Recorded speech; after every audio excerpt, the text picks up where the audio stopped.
বন্ধুরা আপনারা গুগল এবং গুগল ক্রোম ব্রাউজারে ওই সব ভিডিও দেখেন, তো কোন সব ভিডিওর কথা আমি বলছি আপনারা নিশ্চয়ই বুঝতে পারছেন।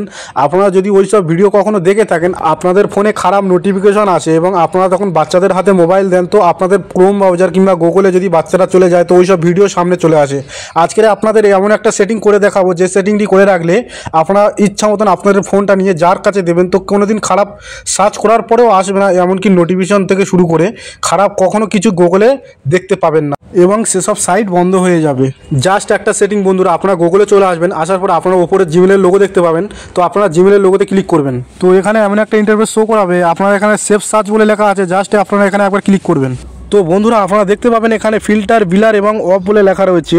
তো এখানে আপনারা যদি অফটাই ক্লিক করে দেন, নিচে যে অফ বলে লেখা রয়েছে এখানে যদি আপনারা ক্লিক করেন, তো এখন আপনারা গুগলের মধ্যে ওই সব ভিডিও সার্চ করার পরে তুরিত চলে আসবে। তো বন্ধুরা নিচে অফে ক্লিক করে রাখলে তাদেরই কাজে আসবে যারা গুগল এবং গুগল ক্রোম ব্রাউজারে ওই সব ভিডিও সার্চ করার পরেও ওই সব সাইট আসে না, কখনো ফেসবুকে চলে যায়, কখনো ইউটিউবে চলে যায়, তো তাদেরই কাজে আসবে। নিচে অফ করে রাখলে ওই সব ভিডিও একবারে সার্চ করলে চলে আসবে সামনে, তো তাদের শুধু কাজে আসবে। আপনারা যেহেতু এটি বন্ধ করতে চান তাহলে বন্ধুরা ওপরে ফিল্টার বলে লেখা রয়েছে, জাস্ট এই ফিল্টারে একবার ক্লিক করে দেবেন। এখানে ক্লিক করে রাখলে এখন আপনার ফোন নিয়ে কেউ হাজারো সার্চ করার পরেও ওই সব খারাপ সাইট, ওই সব খারাপ ভিডিও আর আসবে না এবং আপনার ফোনে খারাপ নোটিফিকেশন আসা থেকেও আপনি মুক্তি পাবেন। বন্ধুরা ভিডিওটি মানুষের উপকারে আসবে মনে হলে অবশ্যই ভিডিওতে একটি লাইক করে আমাদের চ্যানেলকে সাবস্ক্রাইব করে আমাকে একটু সাপোর্ট করবেন প্লিজ।